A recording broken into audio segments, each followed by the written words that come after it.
We've got space for visitors here today, right? It's a good thing. Take your Bible and turn, if you would, to Luke chapter 2. Surprise, surprise, right? It's Christmas. We're turning to Luke or Matthew 1. And so Luke, we'll be in Luke 1, Luke 2, Matthew 1. We're going to be looking at several different texts today, or referring to them in the very least. But the inspiration for this sermon came really from a single word. I was looking at some other things, and I came across this word, and that word is context. So to a theologian who is studying to interpret the Bible, there's a thing that you learn in hermeneutics or in homiletics class. Context is king. Trying to decide what this word means, context is the king or pivotal issue. The same is true for a pastor. Whether you're teaching or preaching or counseling somebody, context is key. You need to know what the context is in order to give the right advice, in order to point people to the appropriate doctrines and disciplines from God's Word. As a matter of fact, the Bible says that he that answers a matter before he hears it, it's folly and shame unto him. You start giving out pat answers or throwing out pat scriptures indiscriminately without thinking about the context of the situation, you're not doing your job. And this is true for any person, any partner, any parent, professional, or patriot. Context is important because context will help us understand what is appropriate in that moment and what is not appropriate in that moment. Amen? Make sense? Context is key. So, as I was thinking through all of these things, actually preparing for something completely different, it led me to think about the context of Christmas. Context, the broader picture, the broader story upon which the Christmas story played out. Now, have you ever felt overwhelmed? Sure you have, right? I know I have. You ever felt like circumstances are just swirling out of control and there's just too much or it's too big, and you almost resign yourself to the fact that, all right, this Christmas is just not going to be the best because. And maybe it's a relationship thing, maybe it's a financial thing, maybe it's someone is gone, or maybe it's someone's going to be there, she's bringing him this year, or whatever. And you just get this in your head, all right, this is going to hurt. This is not going to be fun. Well, I've been there. As a matter of fact, I've been chewing on something that I said from the pulpit a couple weeks ago, where I said that A-level work was not in the cards for me until I got certain things under control. And I had to go back and say, all right, is that true? And is that right? And I believe it is. But all of that is because of context. But think for a second about the context of this.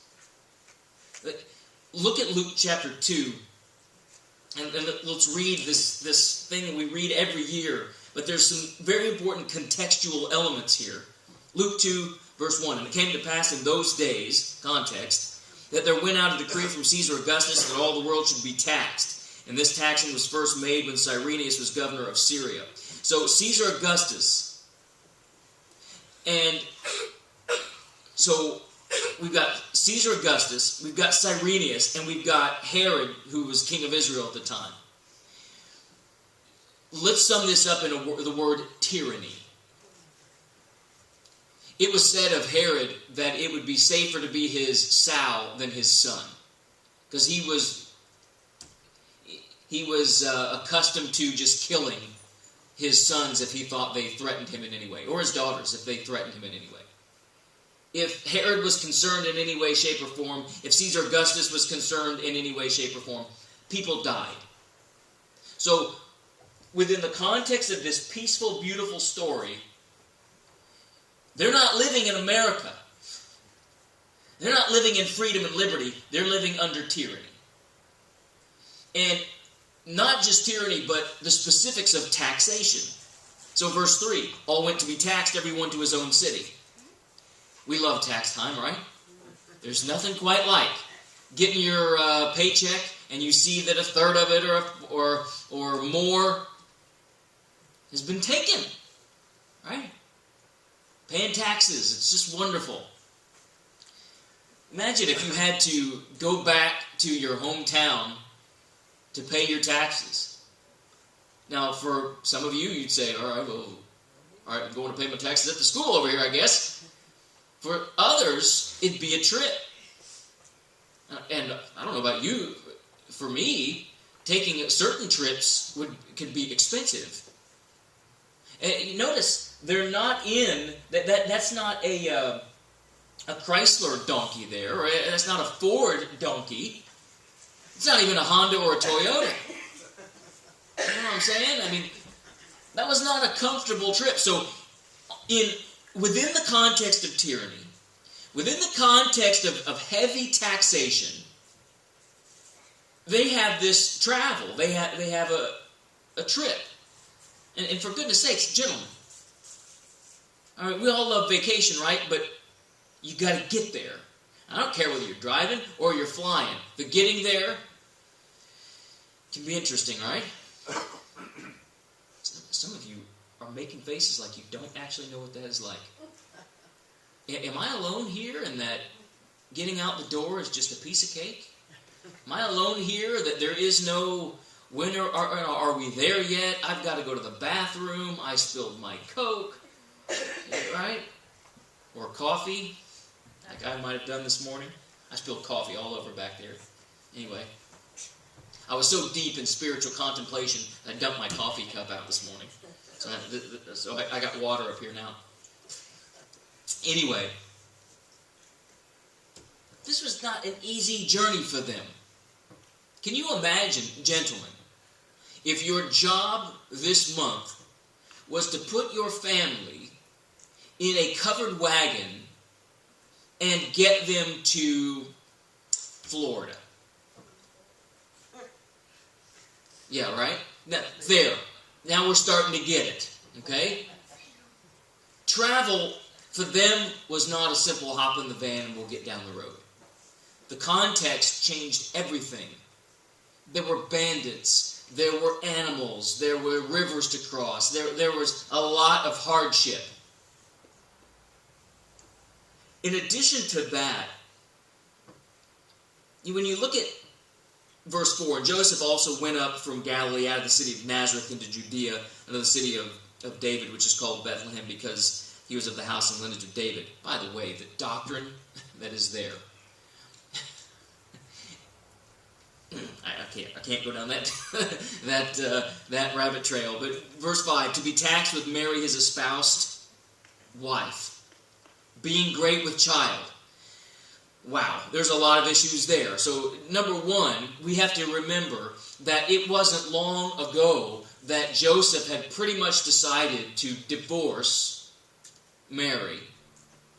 And because he was such a nice guy, he wasn't going to have her stoned to death for having a baby outside of wedlock. Guys, so the love of your life is pregnant and it's not you. How do you think your parents would feel about that?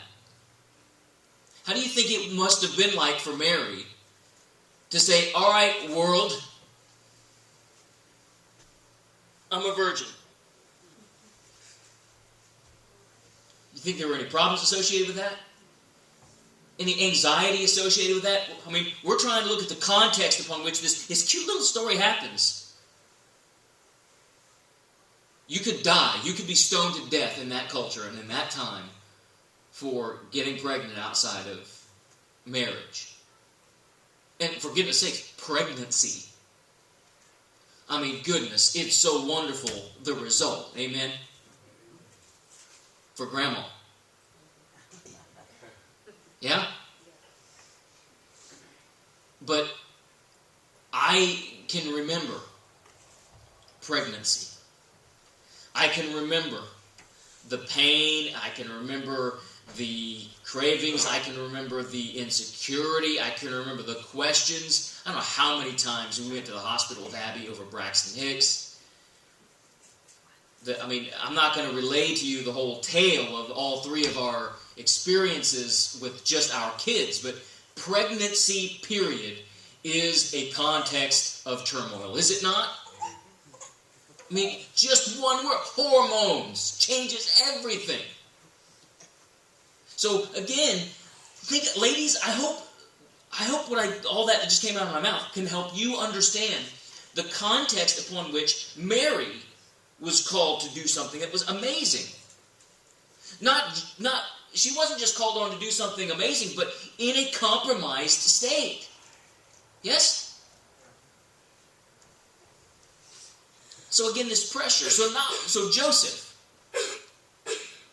the love of his life, is pregnant, not by him, and he's got to pay these taxes, and now he's got to put a pregnant woman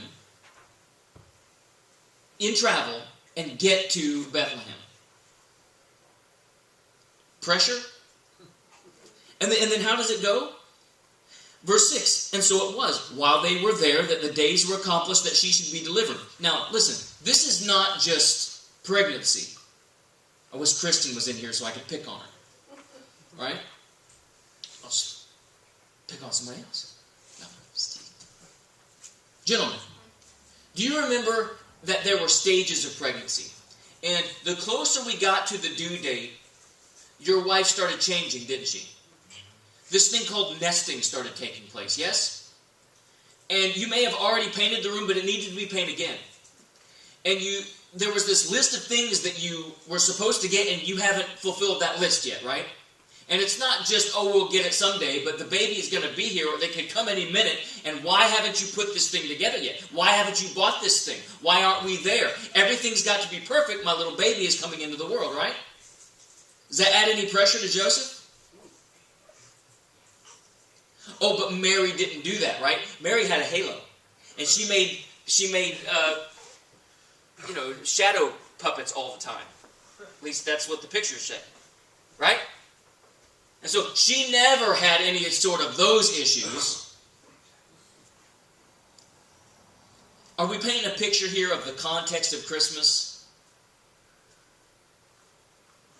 That it wasn't everything's perfect and everything's wonderful and everything's going smoothly and, oh, wait a minute, what? Verse 7, and she brought forth her firstborn son. You know, what a nice, sweet little statement that is. She brought forth her firstborn son at the Bethlehem General Hospital. No. Who got to be a part of that? Joseph. Who delivered Jesus? Now, folks, I was there all 3 times. Yeah, amen. It's terrifying. There are all the things that can go wrong. And now, if they knew it was Jesus, and so it was. You are responsible, Joseph. You have been told that within her womb is the Messiah, the Son of God, the hope of the world. And she's going, here it comes. And you're in wherever the animals stayed. At the Bethlehem General Inn or whatever. You know what I'm saying? No pressure. Can you imagine how it must have felt? I remember as we were driving to the hospital with Isaac, our car was breaking down. The car was dying as we were on the way to the hospital.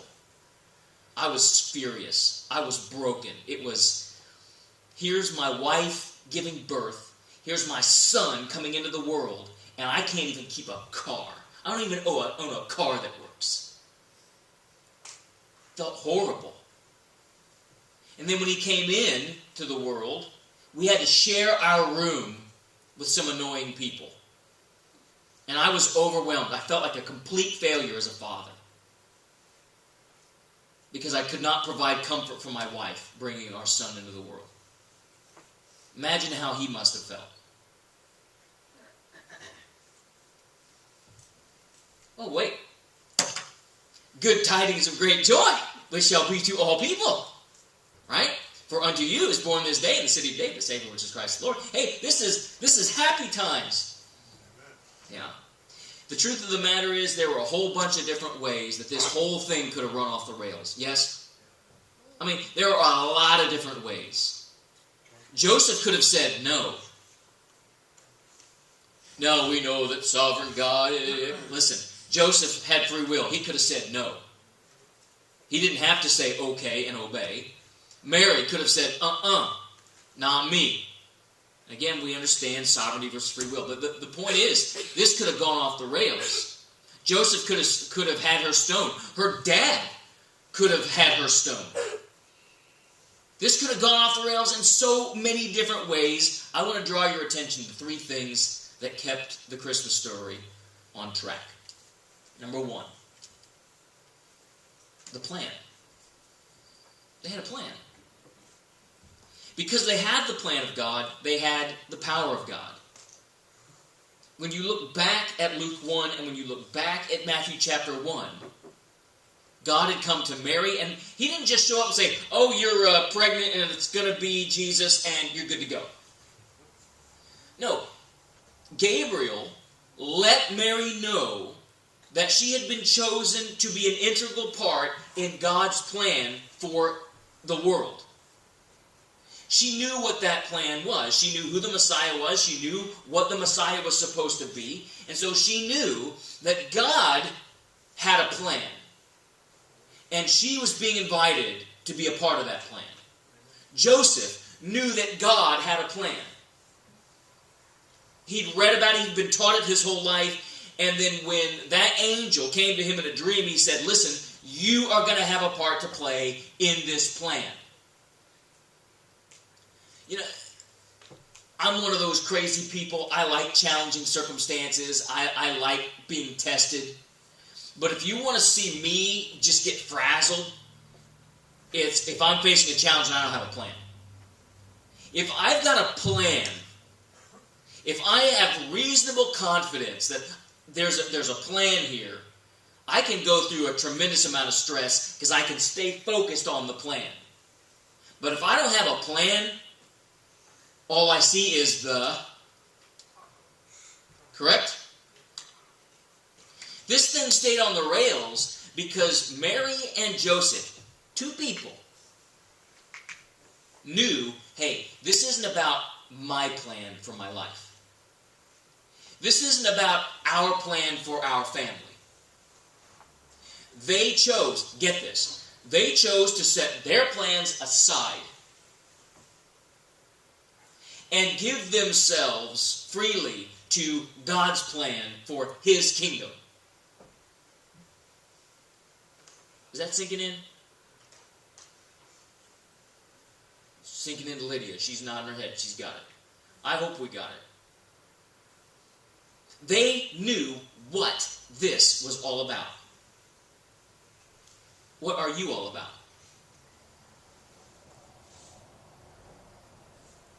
You see, they not only had the plan of God, they knew that that plan was backed by the power of God.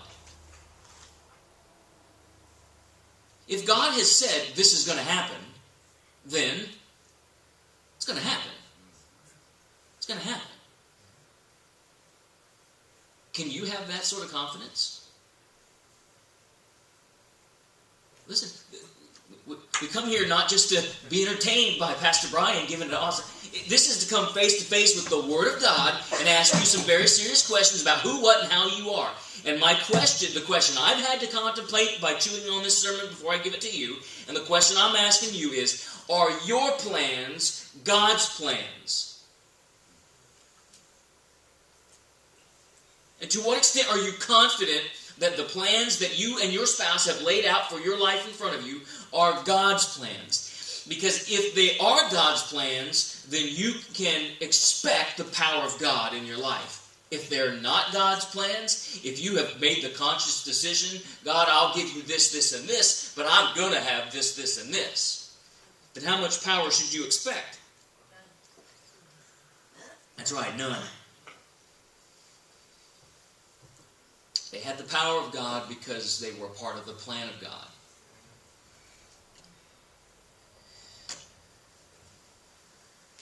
They had the peace of God because they had the promise of God.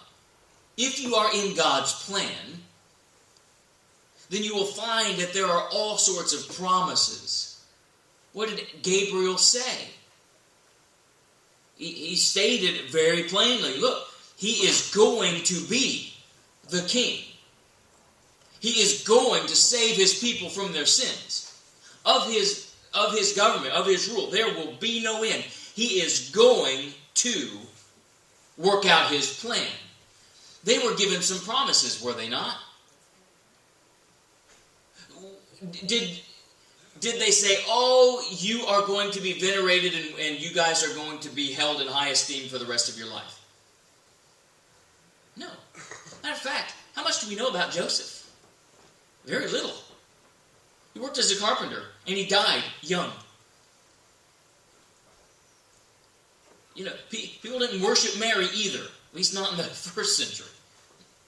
That came later with a lot of corruption. No, it wasn't about, we have all these promises that everybody's going to pat you on the head and tell you how good you are. No, as a matter of fact, the promises were, look, this is going to be hard. This is going to be difficult. But when you know, so again, they didn't know how it would turn out, but they had the peace, they had the confidence that it would turn out.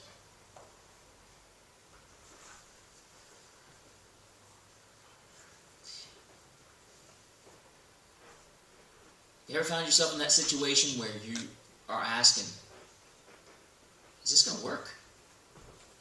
Am I wasting my time here? Is this marriage going to work? Is this business going to work? Is this church thing going to work? I'm pouring all my time and effort into this kid. Am I wasting my time? Well, step one is you better check your plan. Is your plan in line with God's Word? If it is, you're way ahead of the game. If your plan is God's plan, and you can expect the power of God, then you can claim the promises of God. If your plan is not God's plan, you've got no promises. So, talking about this thing of peace, how did we define peace? Anybody remember? We talked through it.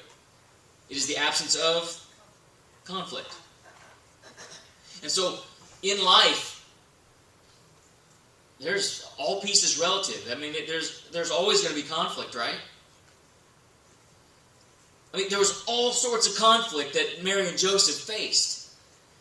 Joseph must have been praying the whole time. Lord, you said this, but look at the circumstances. There was a conflict between the circumstances and what God had promised to do. I'm convinced that deep within them, there was a peace. Not that everything was going to be easy, but there was no conflict about what they were going to do. Did you get that? They expected it to be hard. They looked at the context of the situation. They looked at their circumstances. They said, this is going to be difficult. And if it weren't for the promises of God, there'd be no reason to expect this to work out. But God sent His angel to say, this is what's going to happen, and so we've decided. There's no conflict. We are at peace with our decision to move forward. Can you do that? In your marriage, in your parenting, in your professional life, do you have the peace of God in the decisions that you've made? Well, you might be thinking, well, wait a minute, they had an angel, you know? They had little Gabriel, or big Gabriel, or however he was, to show up and say, this is how it is. So, maybe that's what we need, right? We need God to send an angel and tell us. By the way, look it up. In Revelation, it says that I'm the angel, because I'm the messenger of God. That's what it says. It's the truth. But anyway, how about we get something a little better? Take your Bible and turn, if you would, to 2 Peter chapter 1. 2 Peter chapter 1. So wouldn't it be nice if we had an angel that came down and said, this is the decision you need to make. If you make this decision, it'll be fine, and you can have the peace and the confidence of God, because here's this angel telling you what you are supposed to do. Well, look verse 17 of 2 Peter chapter 1. For he received from God the Father honor and glory, and there came such a voice to him from the excellent glory, from the sky. This is my beloved Son in whom I am well pleased. So they heard this. And this voice which came from heaven, we heard when we were with him in the holy mount. So Peter is saying, we went to the Mount of Transfiguration, and we saw and we heard a voice, we saw a light, and God himself, not an angel, God himself put his stamp of approval upon Jesus Christ. But wait a minute. Look at verse 19. We have also a more sure word of prophecy. Somebody tell me, some of you spiritual people tell me, what is that talking about?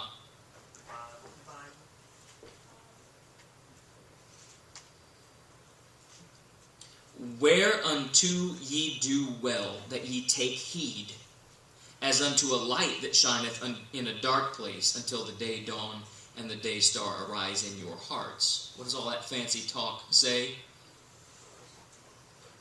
This is more sure than if you had an angel show up in front of you. Now, I don't have a lot of time to, unpack this a lot, but let me tell you something. You are easy to fool. And if the devil, who is very good at appearing as an angel of light, thought that he could show up in your life. Incidentally, just a little story from history that I don't have time to tell. The Mormon religion, where did it came from? Who started it? Somebody say it out. Joseph Smith. What happened? He was out walking in the woods. Mom was one religion, Dad was another religion. He was frustrated, angry, wanted to toss the whole thing, went for a walk in the woods, and he saw an angel. And the angel said, oh, this whole Bible thing and your parents and all this, I'm going to show you what the real religion is. And the resulting story is just a fiasco. There are court records where he and other people perjured themselves. It's an absolute disaster.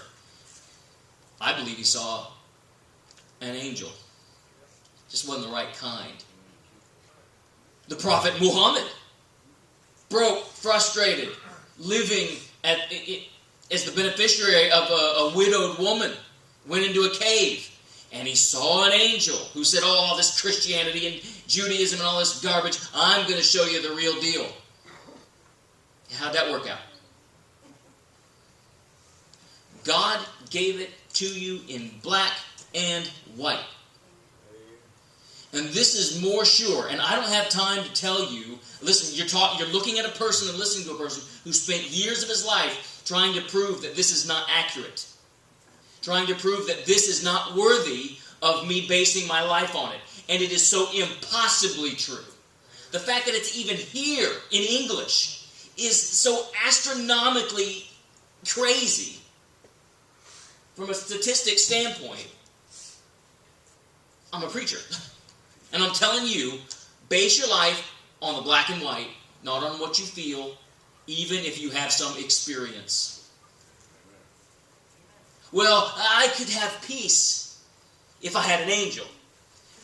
Open the book, study it, find what God is telling you to do, and then do it. Oh, wait a minute. He's not going to tell me specifics. He's not going to tell me whether I should buy the red car or the blue car. Because he doesn't care. Buy the red one. But if you've got to violate biblical principle to buy it, don't buy it. You know what I'm saying?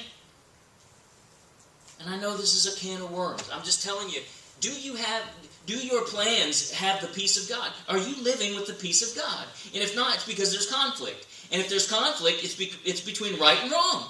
Sort it out. Oh, no. Wait, shh. We don't really want peace on earth. We want to feel good. We want to feel Christmassy. Shh. No. We don't want to sort out problems. We don't want to address conflict. We don't want to address conflict. We don't want to solve anything. Let's just all feel good because it's Christmas time. Because that's better. Yeah. That's why it's fake. And it doesn't last. And that's why the suicide rate over Christmas is higher. You want peace? Run at the conflict with your Bible open, and you'll find peace that the world can't give you.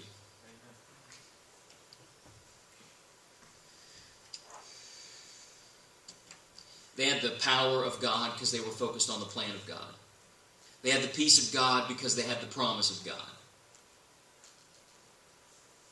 So they got to experience the presence and the person of God. Let this sink in. She brought forth her firstborn son and laid him in a manger. That happened. You know what I mean? For a second, take your little caricature and your little, even this image, take all of this, little halo around this fat little white kid and throw all that away.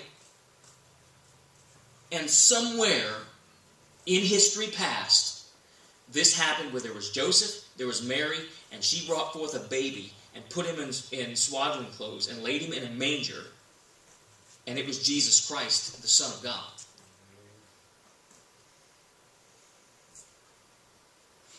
God in the flesh. There was blood in the veins of that baby. Think about what Mary and Joseph got to be a part of. What they got to see. And what it cost them to get there. And then the question comes back to you and me. Do we want Him? Do we want the presence of God in our lives so bad that we're willing to give up whatever it takes and pay whatever price it takes to be able to be in a moment like that? Now, listen, I don't have time to launch into all sorts of stories, but I grew up on the mission field, and I have a bunch of friends who are missionaries, and I could tell you stories, and they could tell you stories that would make the hair stand up on the back of your neck, where they were in incredibly difficult contexts. But they knew they were doing right, and they got to experience the presence of God. Doesn't that sound spiritual? Saying it doesn't do it justice. Because most of us in America, we'd rather have money than God. Give me the money, I'll pay the bill, and then I don't need to worry about God. Give me the money, I'll fix the flat, and I won't worry about God. Give me the money, and I'll bribe the innkeeper, and we'll have a place. Right? Let me sort it out my own way. I don't want to put myself in a compromising or difficult context where there's nothing but God. A brief story. Visitors, you guys, most of you have heard it before. I was in the Philippines, 12 years old. Volcano was erupting, destroying our town. It was pitch black in the middle of the day. A monsoon hit at the same time, so we have sand and ash pouring like snow, mixed with a typhoon that made it mud. They told us that the last bridge out of town was being destroyed, was in the direction of the hot mud flows. If we were going to get out of town, we had to do it then. We were on the bridge. We were in a 60s model Dodge Dart, and the car stopped. It's about, at the time, there was about 10 inches of sand and ash on everything. Four-wheel drive Jeeps were getting stuck. People were jumping on top of our vehicle just to get out. There were crowds of people walking in the dark just trying to get away. We had about a 130-pound German Shepherd in the back seat. He wasn't happy.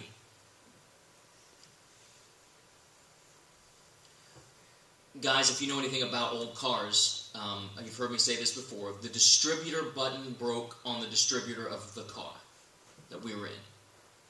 For those of you who don't understand, your car works with gas, air, and spark. You need spark plugs to spark so that it fires the engine. The distributor makes all of those spark plugs go. The distributor broke. No distributor, no spark, you're stuck on a bridge where 1,000-degree mud flows are wiping out all the other bridges. My dad gets in the car, looks at Mom, gives her that look of, this is it, we're gone. And we prayed, and the car started and drove another 2 hours up the mountains to Baguio City. Don't tell me there's no God. I've been there, I've seen it. No, the car didn't light up. We didn't levitate and the car float over the bridge and there weren't angels going as we lived. It just started.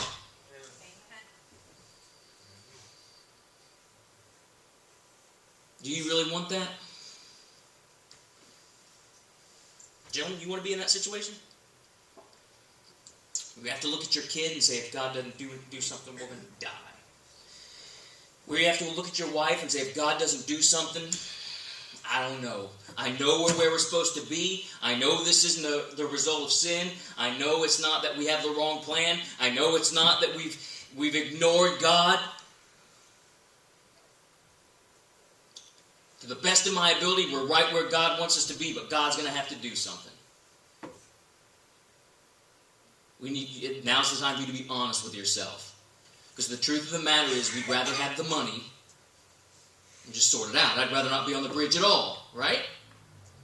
I'd rather not have my family in the Philippines. I'd rather not have my family in a volcano. I'd rather not have my family trying to run away from something like that.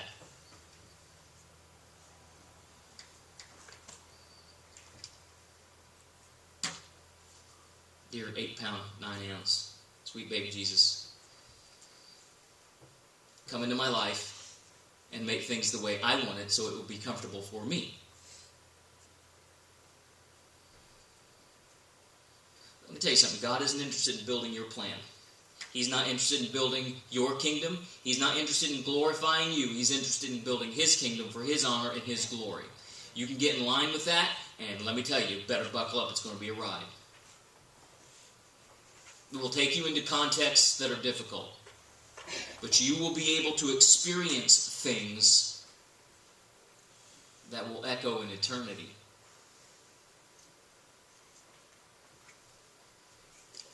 I heard the story of a ship captain, or a ship that was caught in a storm. And it was one of those killer storms, and the frightened crew rushed.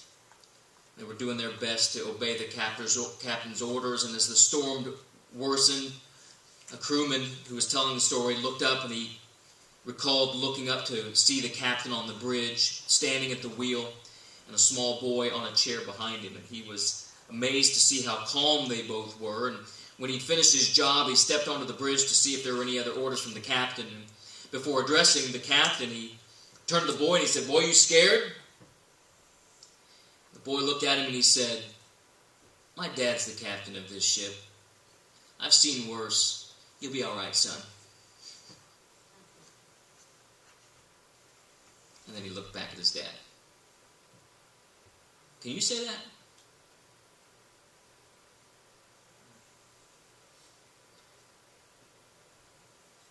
Are you a Christian that has the maturity and the experience to be able to say, "I've seen worse"?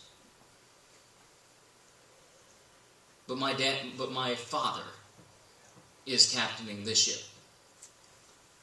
My father is in control. This is his party. This is his show. I'm on his boat. I'm at his disposal. And I'm at peace. And I've seen worse than this. But even if it doesn't turn out the way I want, I'm confident. And I'm at peace with whatever He has planned. Can you do that? Are you there? There will always be storms. There will always be storms in life. And it's just the way that it is. Especially when you try and serve God. Being a part of what God is doing has never and will never be easy. If you want an easy life, this isn't the place for you. But if we're committed to God's plan, regardless of the context, if we are willing, like Mary and Joseph, to just trust and obey, to make sure, to study, to work hard, to make sure that what we're doing, how we're doing it, is God's will and God's way, and we're willing to just trust in Him. Sure, we'll have tough times, but think about what you'll get to be a part of. I know I'm out of time here, but I need you to think about that. You know, some of you finish a run on a product at work. And it was a hard run and things went bad and you produced the number and you're like, yeah, we did it. You win a couple games in your soccer tournament or your baseball or whatever. Yeah, we did it. There's only going to be one First Baptist Church of New Washington in December of 2018, and it's us. And there's no telling what God is trying to bring about right now in your life. You have no clue the struggles that people you walk by every day are going through. And God has a plan. God wants people to be saved. You could be a part of that. There are people this time of year who are so down and so discouraged, they are seriously contemplating taking their own lives. You could be that person. To just have, just to be there. Say nothing, put your arm around. Or to say something that gives them hope. You could be a part of something that will echo in eternity. Or you can get a better parking spot and buy the thing that your kid's going to throw under the bed or throw away in 6 months. So I guess the question is this.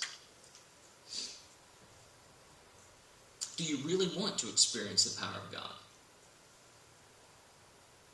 Do you really want your faith and trust to be in His plan and His promises?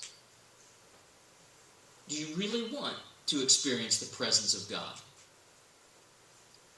Or do you prefer what everybody else is shooting for? Don't answer lightly, but you need to answer. Heavenly Father, we come before you, and Lord, I preach this sermon the best that I can. Lord, I have to freely admit before you and all of these people that I struggle with this. Lord, you know my heart. There are things that I want to be. There are things I want to have. There are things I want to build. I have in my head an idea of what I would like things to look like and feel like and be like. Lord, I hope that as you look into my heart, the commitment is truly to you, that I trust you knowing that your plan is better than mine. Your power is certainly greater than mine. And on the other side of death, doing it your way is always better. We'll never regret that. So Lord, I'm pretty confident that I'm not the only one that's struggling with this. Lord, I imagine there are people sitting in this room who are really struggling right now with their plans. Lord, I imagine that there are people sitting in this service right now who are so checked out, they're not even contemplating anything. They're just hoping I'll shut up so they can get out. Lord, I pray that your Holy Spirit would convict us all, that we would all leave this place not feeling down or judged or discouraged, but God, that we would walk out seriously thinking about the extent to which we've given ourselves to you. God, we love you, we praise you, and we thank you. In your name we pray.